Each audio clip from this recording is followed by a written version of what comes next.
పుట్టినరోజు శుభాకాంక్షలు నాదు. అలాగే నువ్వు ఆఫీస్ పరంగా బెస్ట్ ఎంప్లాయీ అవార్డు తీసుకున్నందుకు చాలా సంతోషంగా ఉన్నది. ఈ పుట్టినరోజు సందర్భంగా దేవుడు నీకు గొప్ప కార్యం చేసేది నీ లైఫ్లో. మరి దేవుడు నేను ఇంకా ఆశీర్వదించాలని నేను కోరుకుంటున్నాను.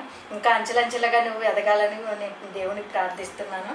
మరి దేవుడు నీ విషయంలో గొప్ప కార్యాలు చేయాలని నువ్వు కోరుకున్న ప్రతిదీ దేవుడు నీ జీవితంలో జరిగించాలని కోరుకుంటున్నాను. దేవుడు నీకు ఇచ్చిన ఆధిక్యతను బట్టి ఆ యొక్క అధికారాలను బట్టి దేవునికి వేవేల స్తుతులు స్తోత్రాలు చెల్లిస్తున్నాను. ఇంకా నువ్వు ఇలాంటి పుట్టినరోజులు ఎన్నో చేసుకోవాలని నా కోరిక. నీ కోరికలన్నీ తీరి ఎప్పుడు కూడా నువ్వు ఇలా సంతోషంగా ఉండాలని నా ప్రార్థన దేవునికి. మరి అన్ని విషయాల్లోనూ నువ్వు గొప్పగా ఎదగాలని తల్లిగా నేను ఆశిస్తున్నాను. నా ఆశీస్సులు నీకు సమృద్ధిగా ఇస్తున్నాను. God bless you. దేవుడు నేను దీవించును గాక. Amen. My sweet brother, happy birthday. Many more happy returns of the day. ఈ పుట్టినరోజుకి బెస్ట్ ఎంప్లాయీ అవార్డు వచ్చినందుకు చాలా సంతోషంగా ఉంది. God bless you.